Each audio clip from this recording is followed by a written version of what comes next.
There were 500 people in that ballroom, and for the length of one breath, not a single one of them made a sound. I have thought about that silence, more than I have thought about anything else in my life. Not the words that caused it. The silence itself. The way it arrived, complete and enormous, the way weather arrives. You do not see it coming, and then it is simply the only thing there is.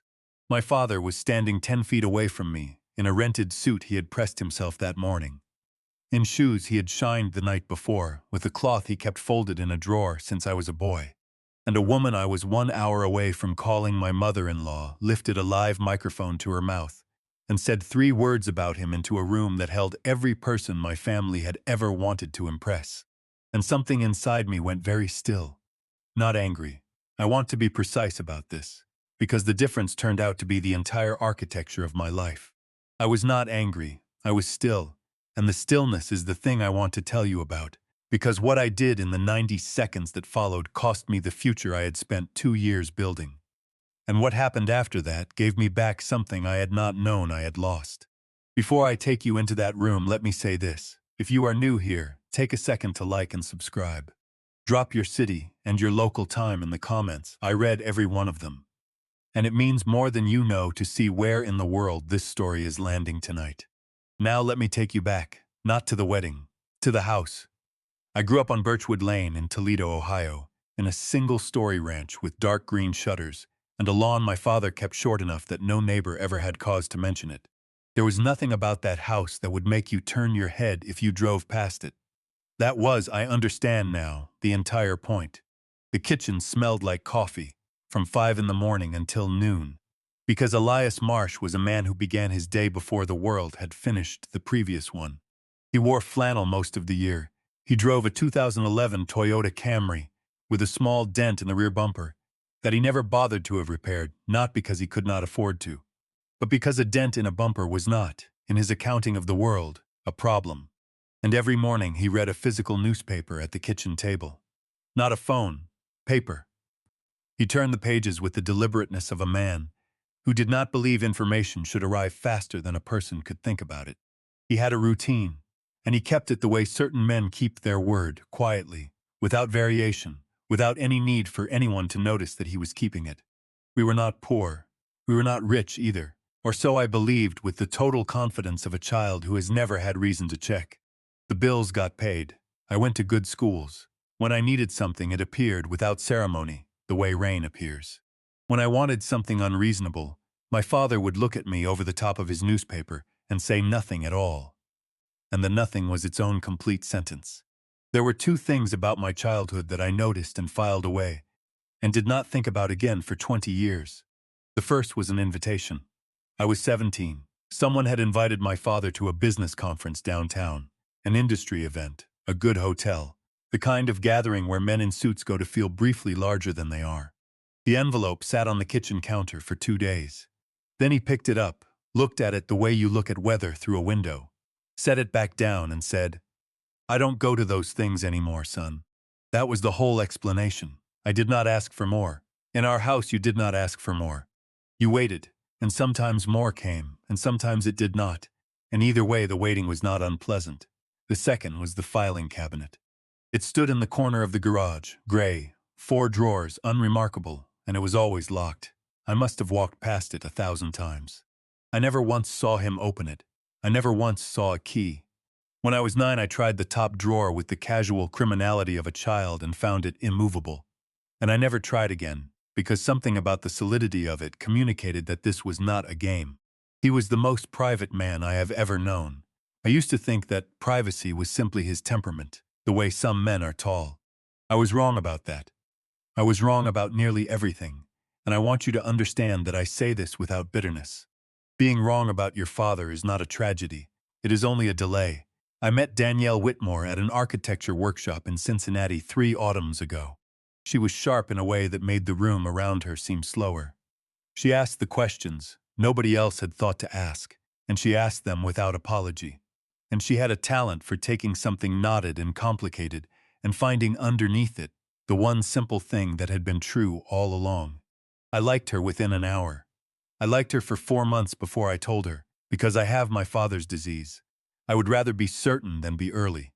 We dated 6 months before I brought her home to Toledo. That went fine. My mother, Carol, made her feel welcome, in the way my mother made everyone feel welcome, by putting food in front of her before she had finished sitting down.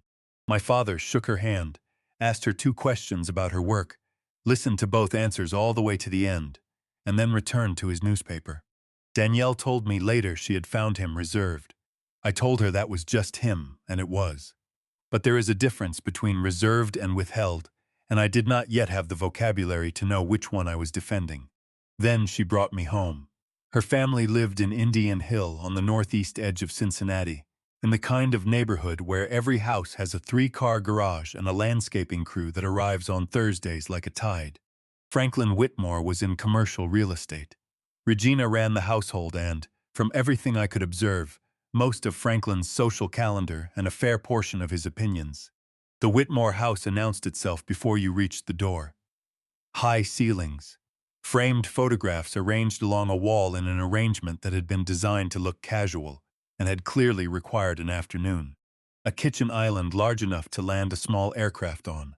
And on the evening I first came to dinner, a Tuesday, an ordinary Tuesday, a nothing of a Tuesday, Regina had set the table with lit candles.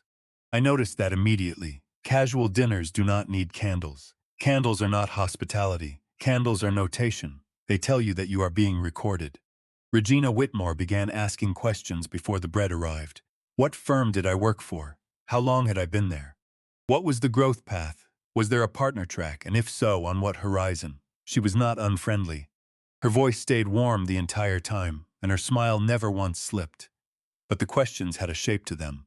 They had the shape of a form you fill out to discover whether you qualify for something. And I understood, somewhere around the 3rd question, that I was being processed. Franklin talked about wine. He had firm opinions about the bottle they were drinking, and he shared them at length, and he turned the label toward me twice, so that I might appreciate it. He did not ask me a single question about myself for the entire evening.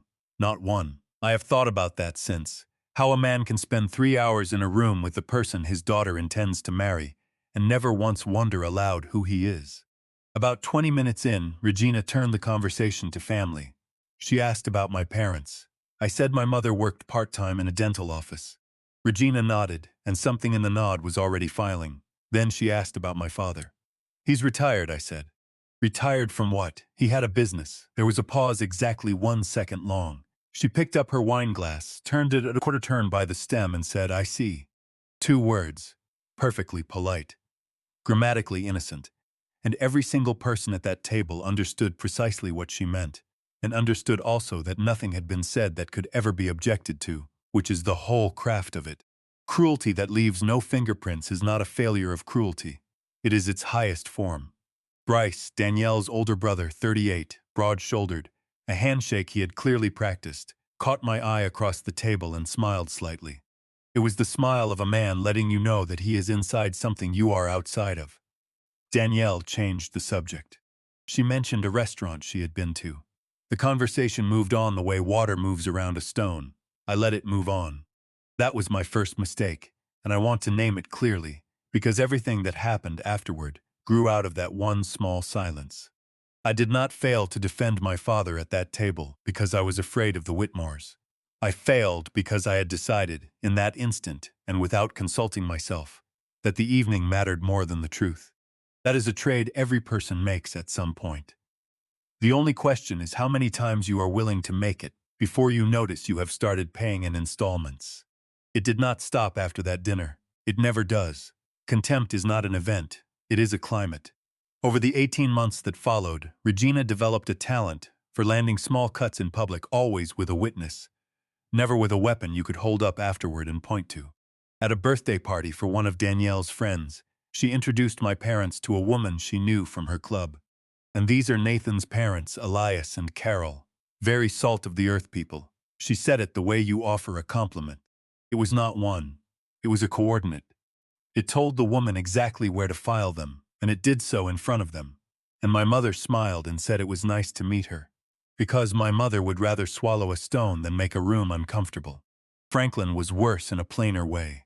He did not bother with the packaging. At a barbecue in late summer, a cluster of men stood around the grill talking about a development on the east side.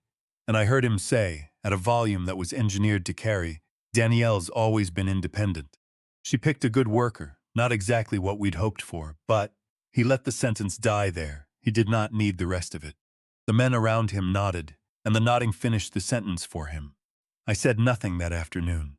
But that night I sat down across from Danielle at her kitchen table, and I said it as plainly as I have ever said anything. If your family keeps talking about my father the way they do, I need to know you'll say something. Not for me. For him. She looked at me for a long moment, and her expression was careful. I want you to notice that word. Not defensive, not dismissive, not hurt, not angry, not surprised. Careful. Careful is the face a person makes when they already know the answer and have not yet decided whether they can afford to say it out loud. I'll handle it, she said, and I believed her, and I want to be honest with you about why. I did not stay because I was a pushover. I stayed because I had watched my father spend 30 years asking nothing of anyone. And the least I could do, the very least, was give the woman I loved a fair and complete chance to become who I believed she was, before I decided she could not. I gave that effort its honest shot, but I had drawn a line somewhere in my head, and I had never once said it out loud. I should have. Lines you do not speak are not lines, they are hopes. There was a cost to those months that I did not count until much later. Somewhere in the middle of them, I turned down a senior project manager position in Seattle. Better money, larger scope, the exact work I had spent a decade moving toward. I stayed because Danielle was in Cincinnati, and I did not want to ask her to choose. She never asked me to stay. She also never told me to go. I told myself it was a choice I was making. It took me 2 more years to understand it had been a test I was failing. The bridal shower was 30 people on a Saturday afternoon at the Whitmore house. Catered food, flowers on every horizontal surface, the whole apparatus. My parents came, because they were family, and because that is what family does, whether or not the room deserves it. My father wore a sport coat and slacks. He had shined his shoes. He stood beside my mother near the edge of the room and watched everything with the same expression he used to wear, watching the evening news. Patient, absorbing, entirely unbothered. Regina found him within 10 minutes. Elias, she said, at a volume calibrated to reach the cluster of women 8 feet away. Do you need a ride home later? We can arrange something. She said it with a full and generous smile, the kind that arrives with its own defense already attached. She was being helpful. She was being thoughtful. Who could possibly object to a woman being thoughtful?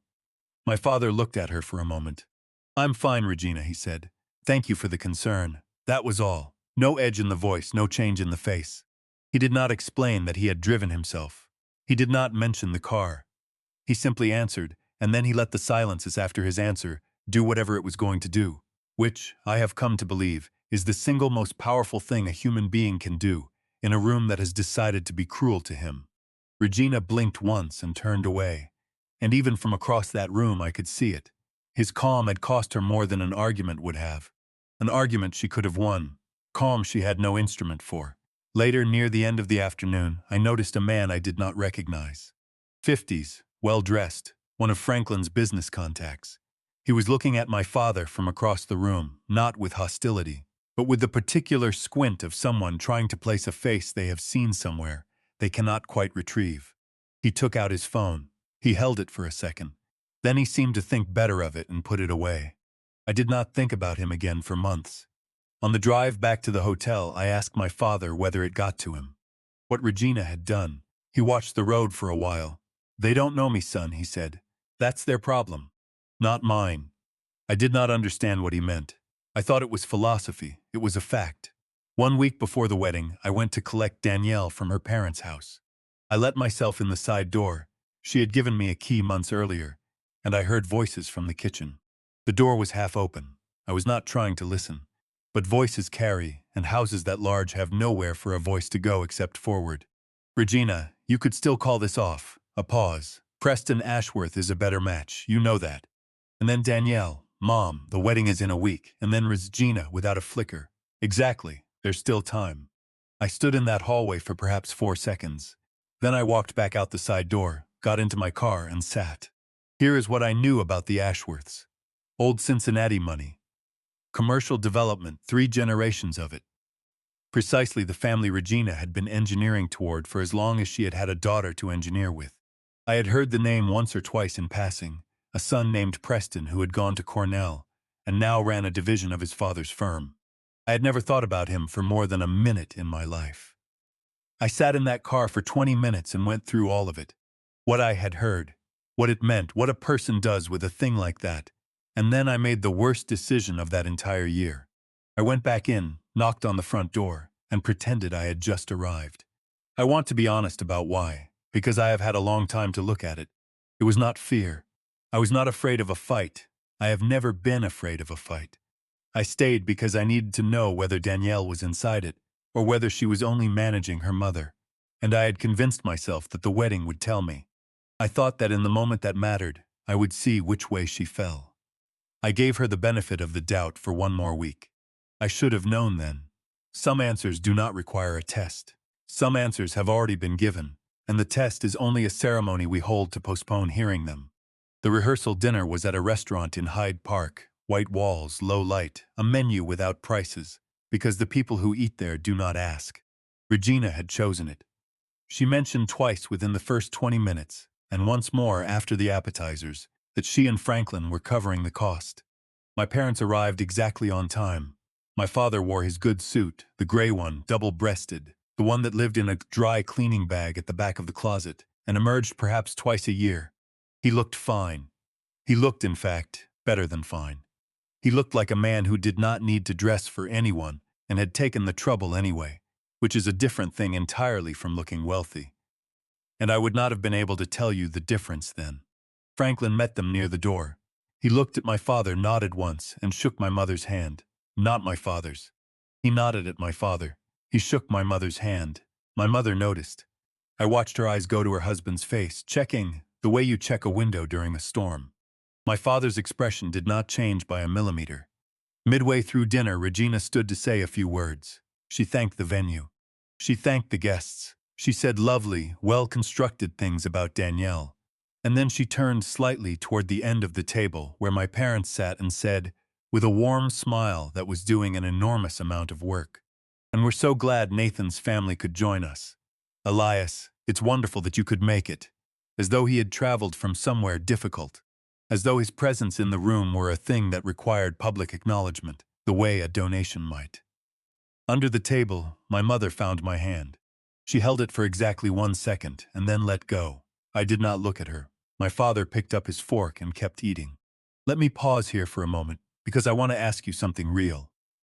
If you have ever sat at a table and watched someone you love be talked around instead of talked to, if you know the specific temperature of that, tell me in the comments. And if you haven't subscribed yet, do it now. This story has a long way left to run, and I promise you it does not end where you think it does. At the end of the night, Regina pulled me aside near the coat check. She looked up at me with an expression of practiced concern. An expression she had clearly rehearsed for a mirror at some point in her life. "I just want to make sure tomorrow goes smoothly for everyone," she said. "Your father might feel a little out of his depth with the kind of guests we're having. Just manage it if you can." I looked at her for a long moment. "My father has never embarrassed anyone in his life," I said. She smiled. Of course. I did not sleep that night. I lay on top of the covers in my hotel room and stared at a ceiling I could not see, and tried to work out whether I was doing the right thing. Not the wedding specifically, all of it. The way I had let things run for so long. The way I had kept drawing lines in my head and then quietly moving them forward every time somebody's foot got close. At 1 in the morning, I called my father. He picked up on the second ring. "Still up," he said. Not a question, not surprised. "Yeah." We did not talk about anything important for a few minutes. He asked whether the hotel room was comfortable. I said it was fine. He said good. Somewhere in the background I could hear his television on low, a nature program, something about water. Then I asked him the thing I had been carrying all day. "Are you okay with all of it?" There was a pause. I could hear him thinking. My father did not think quickly. He thought completely, which is a rarer thing and takes longer. "I'm fine, son, they're not." I started again. "They're not kind to you." "No," he said. "They're not. And that doesn't bother you." It was not quite a question. He heard it anyway.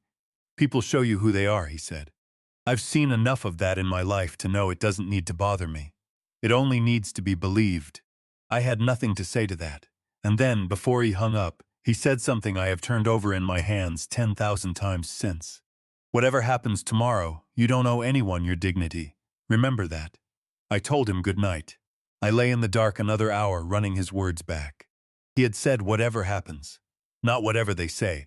Not however it goes. Whatever happens. As though he had already looked at the map and seen where the road bent. I told myself it was just a father being a father. I was wrong about that too. The hotel had set aside a suite for the groom's family. My father was already up when I came out of the bedroom, standing in front of the bathroom mirror, tying his tie. Rented suit, white shirt, the same shined shoes from the bridal shower. He looked entirely at ease, his hands were not shaking. His face wore the expression it always wore, open, unhurried, patient, like a man waiting for something he had known for some time was coming. "You doing okay, Dad?" "Always." He glanced at me in the mirror while he straightened the knot. "You love her?" "Yes." "Then do what you need to do today," he said, "not what anyone else needs." I did not know what to do with that sentence. I nodded, because nodding is what you do with sentences you cannot yet carry.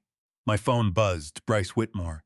"Just so you know, Regina wants your dad seated in the back." Less visible, her words. "Thought you should know." I read it twice. Bryce had sent it the way certain people send things. Not to help you, but to watch what you do with it. To be present at whatever happened next without holding any of the weight of it. There is a species of man who wants to be in the room when the building falls and wants it on record that he was only standing there.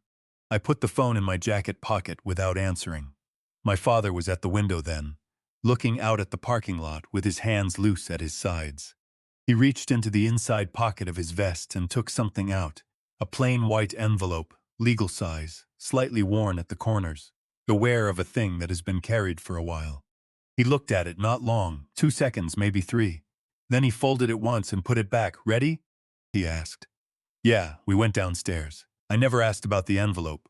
I have wished many times that I had asked sooner. I have also come to understand that he would not have told me, and that his not telling me was the last and largest gift of my education. The grand ballroom at the Kingsley could hold 500 people, and that day it held exactly that. White chairs in long rows. Floral arrangements taller than I am. A string quartet near the entrance playing something designed to make everything feel inevitable. I found out where they had seated my parents when I walked in with the wedding party. Row 8, left side, partially behind a marble column. From that angle you could see the altar. But no one standing at the altar could easily see you. It was a seat engineered for a specific purpose, and the purpose was not comfort. The Whitmores were in row 1. I stood at that altar and I looked at that column and something inside me went flat. Not rage. Something quieter and much more permanent. It is the feeling that arrives when you have been telling yourself a story about a person for a long time. And then, in one unremarkable second, you see with total clarity that the story was never true, and that you had been its only reader. The ceremony began. The quartet played. Danielle came in on Franklin's arm looking genuinely, painfully beautiful, and I kept my face exactly where it needed to be, because I am my father's son and we are good at that. During the ring exchange, Franklin leaned toward Regina and said something. Quietly, not quietly enough. 2 women in row 2 glanced at each other. I caught one word, worker. Regina smiled, and then I saw him again, the man from the bridal shower. Charles Doyle. I would learn later, though I had no name for him yet. He was at a table near the front with a group of Franklin's business associates. He was looking at my father. Really looking. That squint again. The one that means a name is surfacing from somewhere deep and taking its time. He took out his phone. He held it for a second like a man weighing something. Then he put it away. He had made his decision. I simply did not know yet what it was. The reception began the way these things do.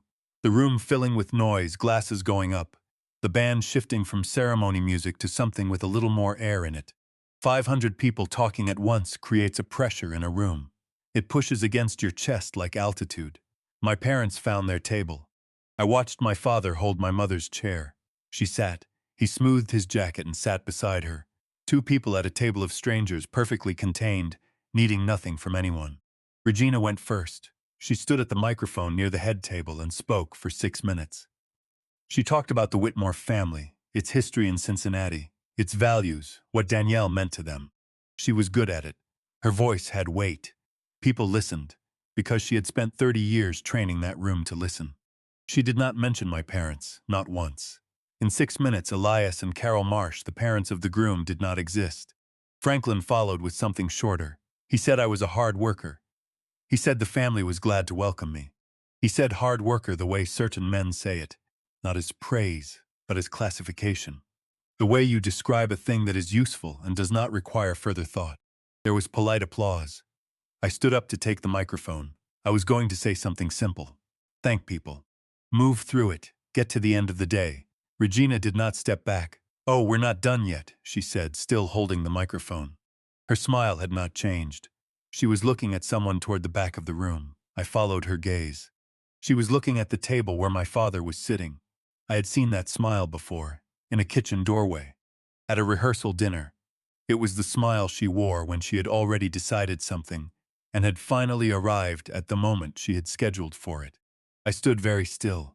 The band stopped playing. Maybe someone signaled them. Maybe they simply felt the change in the room the way animals feel a drop in pressure. Either way, the music cut, and the silence that came in behind it had mass. Regina turned slightly toward my father's table. She held the microphone naturally, the way a person holds a thing they have been holding for years.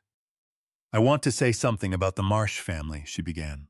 Her voice was warm, considered, the voice of a woman giving a toast at a charity gala. Nathan comes from modest beginnings. And his father Elias, I'm sure he did his very best. She paused. She let it land. She was a professional. Then she turned to the woman beside her, a friend from her club, whose name I had been told twice and had never retained, and said, still into the microphone, voice unchanged, as casually as commenting on the weather. That's not a father, that's just trash that showed up. A few people laughed. Short sounds, reflexes, not decisions. A much larger section of the room went silent, the specific silence of 500 people simultaneously deciding what to do with something they have just heard and cannot unhear. I turned to Danielle. She was looking down at the table, and then, as though she felt my eyes on her, she glanced up. Our eyes met for half a second, and at the corner of her mouth there was a small, involuntary thing. A flicker. A smile. She looked away from me immediately. I have replayed that half-second more times than is healthy, and I want to tell you what I eventually understood about it, because it matters more than the sentence her mother said. Regina's cruelty was a choice. Danielle's smile was not. Danielle's smile was a reflex, and reflexes are the only honest thing a person has. Everything else can be composed. A reflex is what remains when composure has not yet arrived. I looked at my father.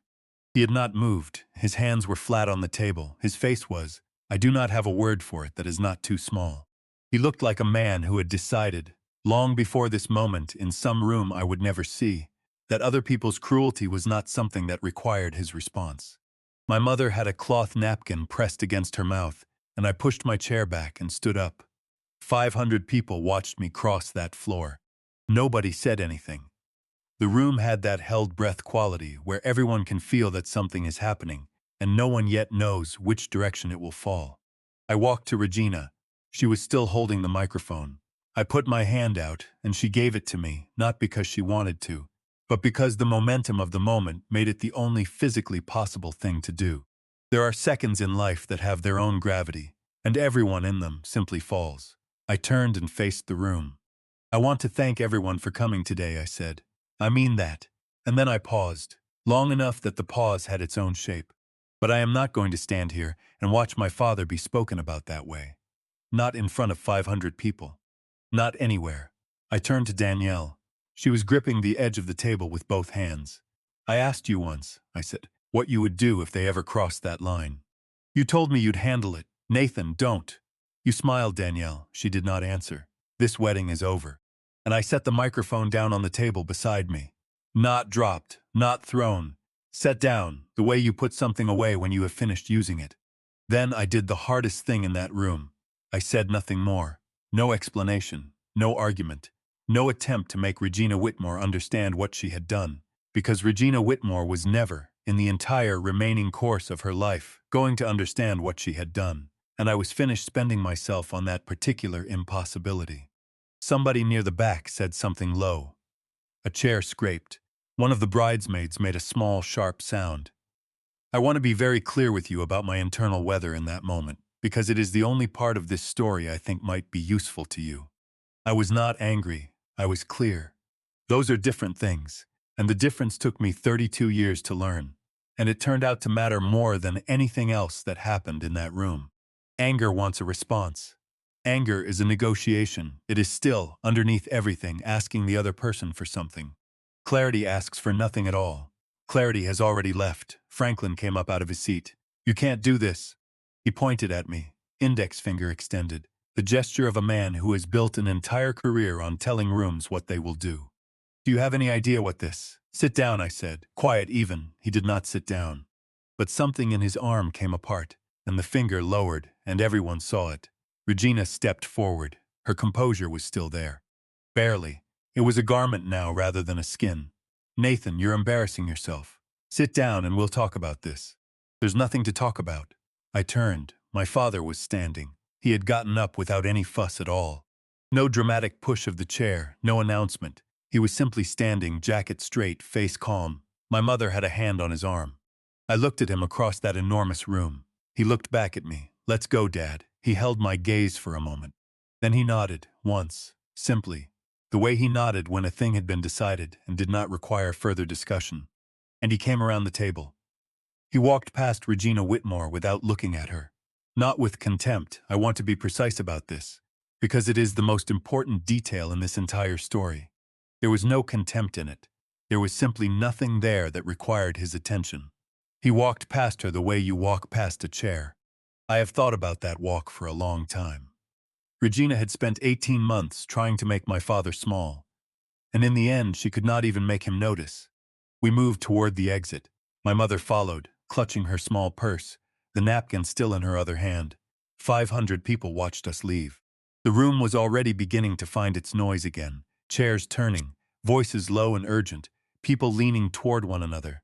And in the middle of all of it, Regina Whitmore stood near the head table, with a microphone she no longer held, and a room she no longer controlled. I did not look back at her. Near the front, at a table with Franklin's business associates, Charles Doyle got to his feet. He watched my father walk past. Then he reached into his pocket and took out his phone. The hallway outside the ballroom was carpeted and quiet, the sounds of the reception muffled behind the closed double doors. We stood near the elevator bank. My father, my mother, me, in the particular silence of people who have just walked out of something and have not yet decided what comes next. My mother spoke first. She said my name, just my name. "No," I said. The elevator button was lit. I watched the number above the doors count down. "Excuse me." The voice came from behind us. Quick steps on carpet. We turned. It was the man from the ballroom, the one who had been watching my father. He was breathing slightly fast, like he had come out in a hurry and was already regretting the hurry. "Elias Marsh?" My father turned. He looked at the man for half a second the way he looked at everything, taking it in without reaction. "Charles," he said. They knew each other. Charles Doyle stopped a few feet away. He glanced at me, then back at my father. "I'm sorry to come out here like this. I didn't want to say anything in there. But I've sat on your fund's advisory board for 4 years. I didn't realize you were." He stopped, started again. "I didn't know your son was getting married. I didn't put it together until tonight." My father said, "This is my son." Charles Doyle turned to me. He put out his hand. "Charles Doyle. I run Cornerstone Capital Partners. Your father is our largest silent partner. We're talking north of 300 million under his advisory." I shook his hand. I am not certain what my face was doing. "What?" I said. It was the only word I had. My father was watching me. Not with amusement, not with triumph. With something closer to sorrow, I think, though I did not recognize it then.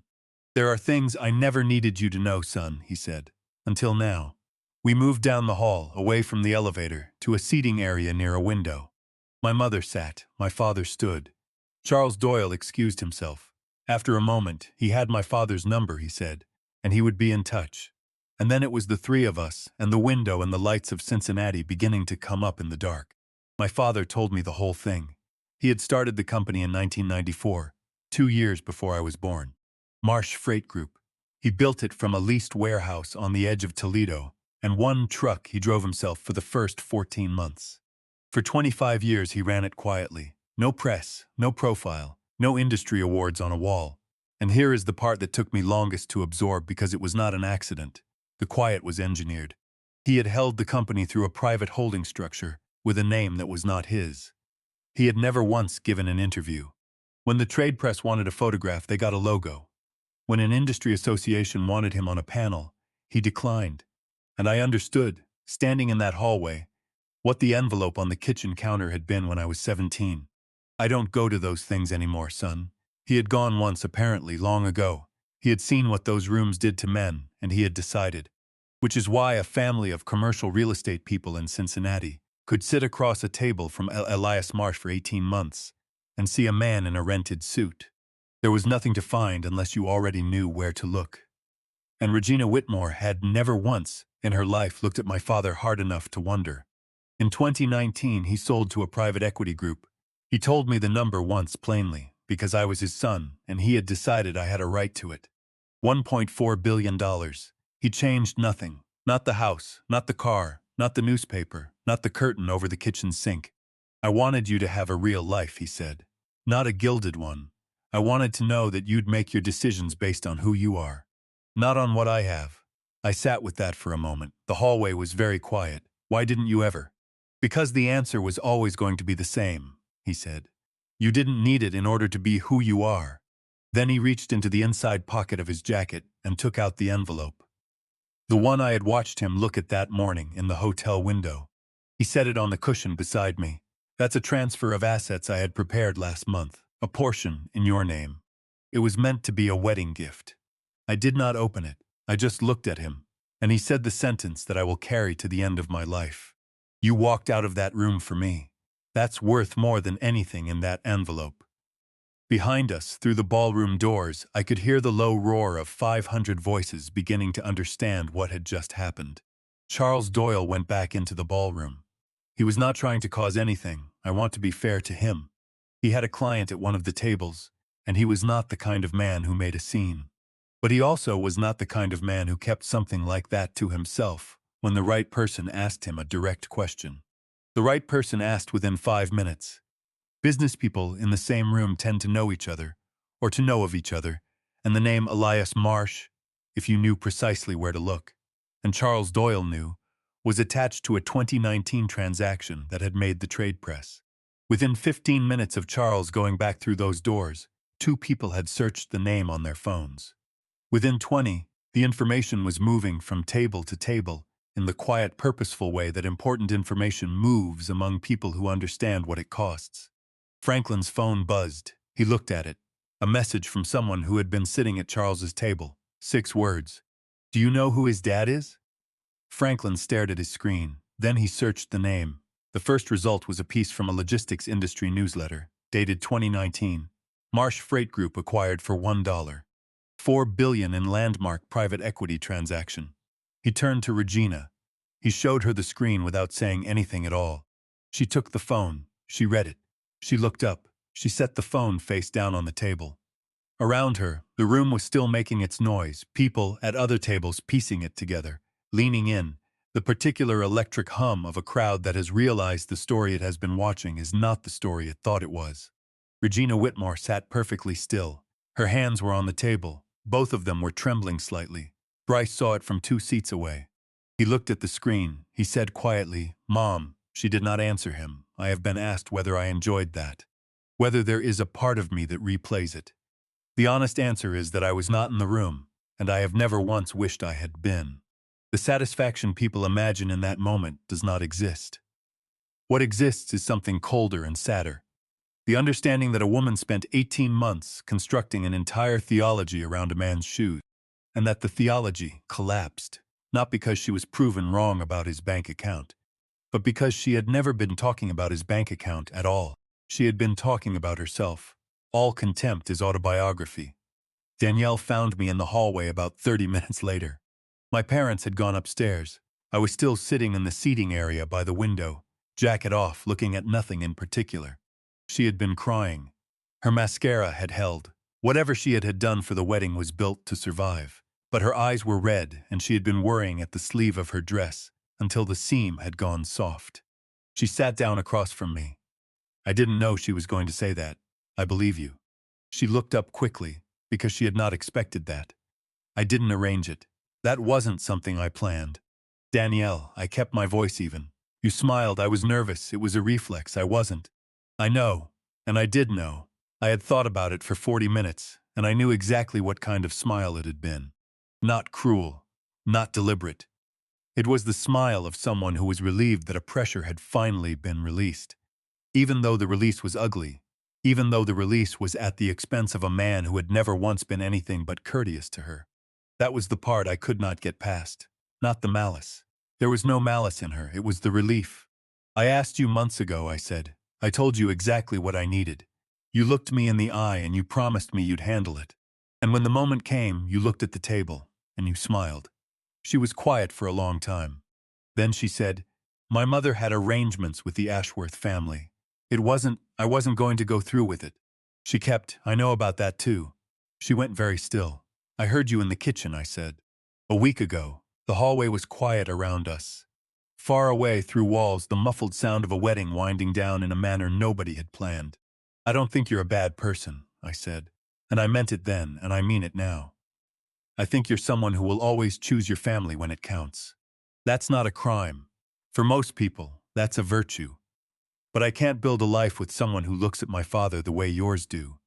And I can't build a life with someone who needs 18 months and a microphone to find out whether she can say something out loud. She did not argue. That, more than anything else in that entire day, told me what I needed to know. "Take care of yourself, Danielle."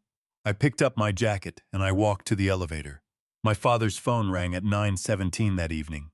He looked at the screen, then set it face up on the small desk in the hotel room so that I could see who was calling. Regina Whitmore. He let it ring twice. Then he picked up, "Mr. Marsh." Her voice was different, slower. The warmth that had coated every syllable she had ever spoken in my presence had been stripped clean out of it, and what was underneath was simply a woman who had done the arithmetic and arrived at a number she did not like. "I think there may have been a misunderstanding today." "There's no misunderstanding, Regina," my father said. Calm, not cold. "Just finished. You said what you meant. If I had known who, that," my father said, "is exactly the problem." And he ended the call. He set the phone down on the desk. He looked at it for a moment. Then he went to the window and stood with his hands in his pockets, looking out at the Cincinnati skyline, the office towers lit up against the dark. I was sitting on the edge of one of the beds, still in my dress shirt, and I watched him. He was not savoring it. There was nothing in his posture that resembled satisfaction. He stood there like a man who had said the thing that needed saying and had no interest whatsoever in saying anything further. "I want you to hold that sentence with me for a second, because it took me a year to understand what I had witnessed. If I had known who you were, I would have treated you differently. That is not an apology. That is a confession." Regina Whitmore was not sorry that she had been cruel. She was sorry that she had been cruel to someone who turned out to matter. She was, in that phone call, still operating the exact same machine that had produced the sentence in the ballroom. The machine that assigns human worth by estimate. She had simply revised an input. After a while, my father turned around. "You okay? Getting there," he nodded. He found the television remote and turned it on, and flipped channels until he located a program about deep-sea fishing. He sat down in the chair by the window. We did not talk much after that. We just sat in that room together, the television on low, the city outside going about its business, my mother asleep in the next room. That was enough. I have had many days since then that were objectively better, and not one of them has ever been enough in the way that hour was enough. In the weeks that followed, things happened to the Whitmore family that I only assembled later, in pieces, from people who had no reason to lie to me. Franklin had a commercial deal pending with Cornerstone Capital Partners, a mixed-use development on the east side, financing in the low millions. He had been moving it toward closing for 4 months. After the wedding, the emails stopped being answered, not refused. Not denied, simply no response. His contact at the fund had been promoted. The new person was extremely polite and permanently unavailable. The deal entered a review process with no stated timeline, which is a phrase that means one thing and one thing only. Regina sat on the advisory board of a charitable foundation involved in arts funding, the kind where your name in the program means something in certain rooms in that city. She was asked, that autumn, without much explanation, to step down. The organization's largest anonymous donor had quietly expressed concerns about the direction of the board. No one told Regina who the donor was. Bryce lost a client. a referral he had held for 2 years, a family that had bought and sold property through him reliably, moved without warning to another agent. He never found out why. None of them ever knew for certain whether any of it had anything to do with my father. And that is the thing about Elias Marsh. He did not operate in ways that announced themselves. Things simply moved, the way rivers move, because of what is upstream, not because of anything visible on the surface. What I know is this: my father did not plan a single piece of it. He did not set out to ruin anyone. He never made a call. He never said a name. He was only a man who existed in certain rooms, and those rooms had weight, and weight does not require intention in order to have consequences. Sometimes that is enough. Sometimes that is more than enough. I have made my peace with not knowing, and I would encourage you to make your peace with it too, because the alternative, the version where he picked up a phone and destroyed them, is a smaller and less interesting story, and I do not believe it is the true one. 3 weeks after the wedding that did not happen, I called the firm in Seattle. The position was still open. The hiring manager said he had been hoping I would circle back. I said I was interested. He said he could have an offer out by the end of the week. I thanked him and hung up and sat in my apartment for a while with my hands on my knees. I drove out to Toledo that weekend and told my parents over dinner. My mother made pot roast, which she only ever made for occasions she felt needed anchoring. My father listened to the entire thing, and then he said, "You should have taken it 2 years ago." I laughed. First time I had laughed in 3 weeks. It felt like something coming slowly back online, some system rebooting after an outage. After dinner, I sat at the kitchen table while my mother washed dishes, and my father read his paper. The same table I had grown up at. The same kitchen. The window over the sink still had the same curtain from when I was 12. I watched my father's hands on the newspaper. Big hands. The kind that look like they have done actual work, even though most of the work he did for most of his life happened in meeting rooms and on conference calls and in a leased warehouse before dawn. He had built something real, and he had never once felt the need to tell anyone about it. Not me. Not the neighbors. Not the people at the bridal shower who looked at a rented suit and believed they had finished reading him. I thought about that for a long time.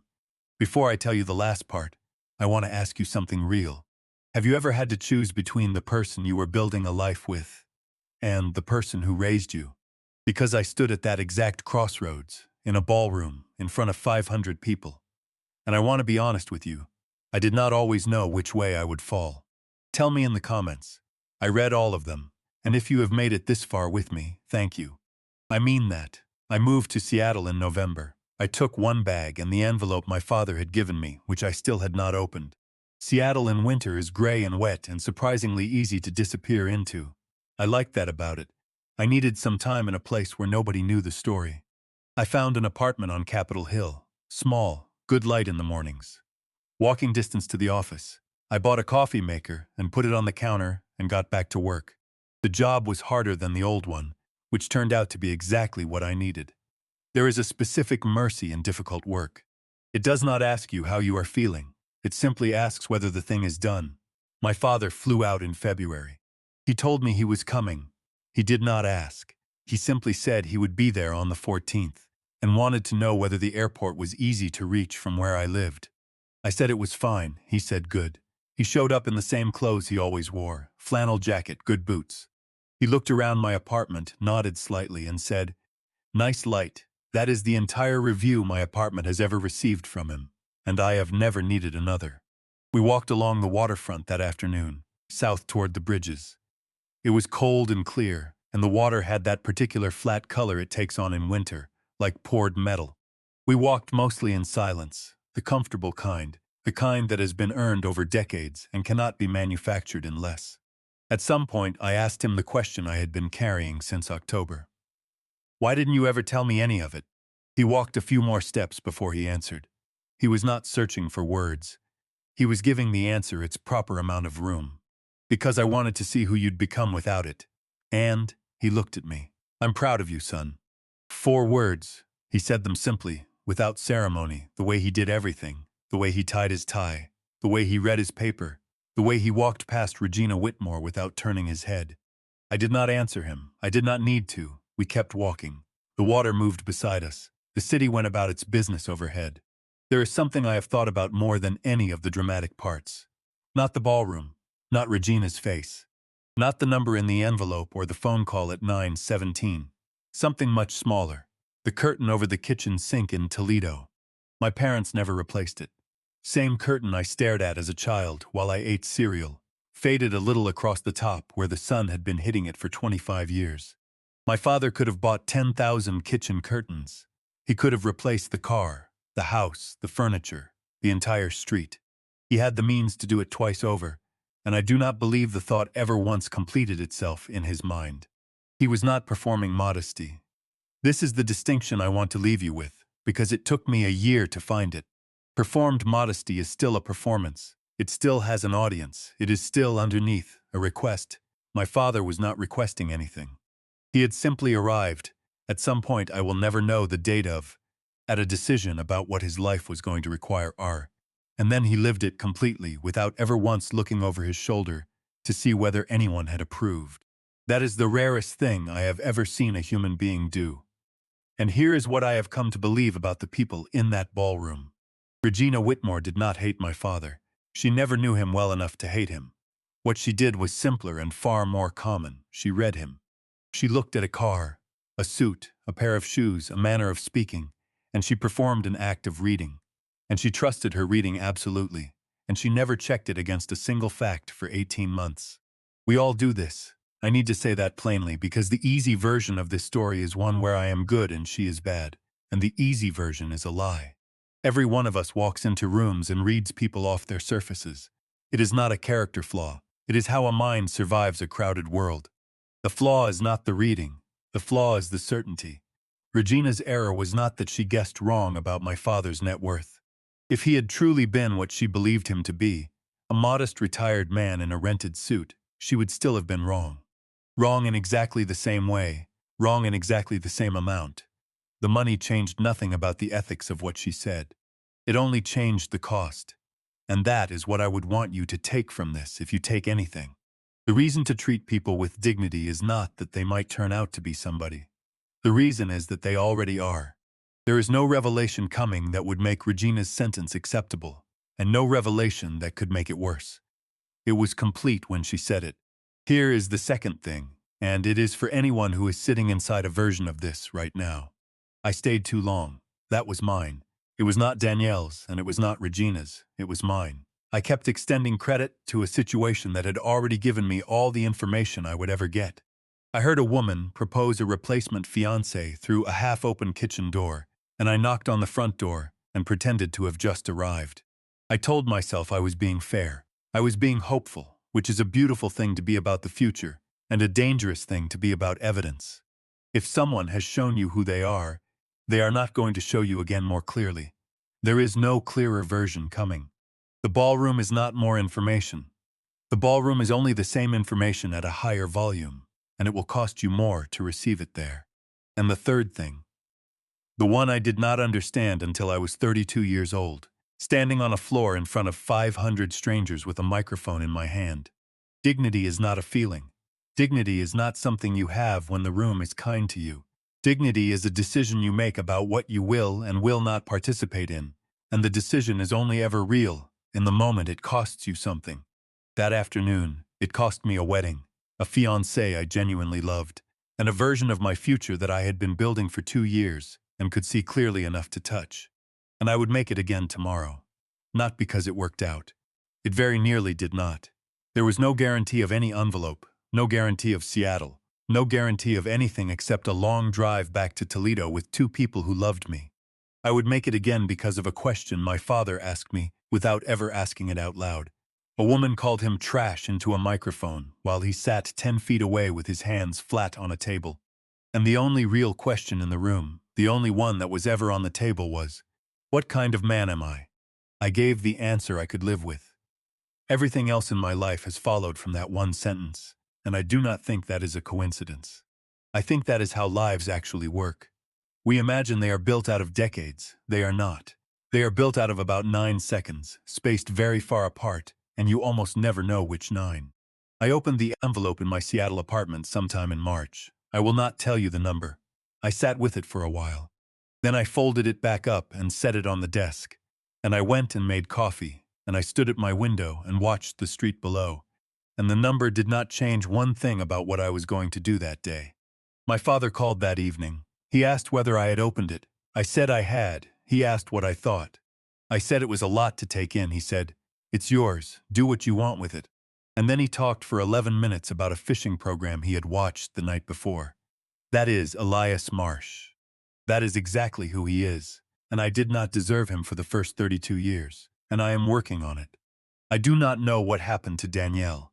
I heard secondhand that the Ashworth arrangement never materialized. I wish her well, and I want you to know that I mean that without any irony at all. She was 29 years old, and standing inside a machine that had been running since before she was born.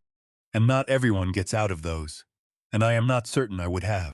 As for me, I have a good job, a small apartment with good light, and a father I call every few days who still reads a physical newspaper at a kitchen table under a faded curtain. That is the whole story. Have you ever had to choose dignity over comfort? Have you ever watched someone you love be dismissed by people who had no idea who they were dealing with? Tell me in the comments. I read every single one of them, and if this story stayed with you, share it. Somebody out there needs to hear it today, and they will not go looking for it. It has to find them. If you made it all the way to the end, thank you. Seriously. It means something that you stayed through all of it. If you want more stories like this one, there is a playlist on my channel in the description below. Every one of them lands the way this one did, and they are worth your time. And if you are sitting with something right now, a family situation, a relationship that is asking more of you than it should, put it in the comments. You do not have to work it out alone. Hit subscribe, and I will see you in the next one. Everything you have just heard was written by a human being, one person, sitting at a desk thinking about his own father. I want to say that plainly, because it matters to me that you know it. I write these stories the way I do, because I have watched this happen. Not this exact wedding, not this exact microphone, but I have watched a room decide what a quiet man was worth based on the car he arrived in. I have watched a person I loved fail a test I did not have the courage to give them out loud. I have been the one who stayed too long, and I have been the one who read a stranger off his shoes and got it entirely wrong. And I am not sure which of those I regret more. Names, places, and details in this story have been changed. What remains, the stillness, the column in row 8, the 4 words on a waterfront in winter, is the part I believe is true, regardless of whose life it happened in. If you have someone in your life who has never asked you for anything, call them this week. Not because they might have a filing cabinet in the garage, because they never asked. That is my own view, and I am glad you were here for it.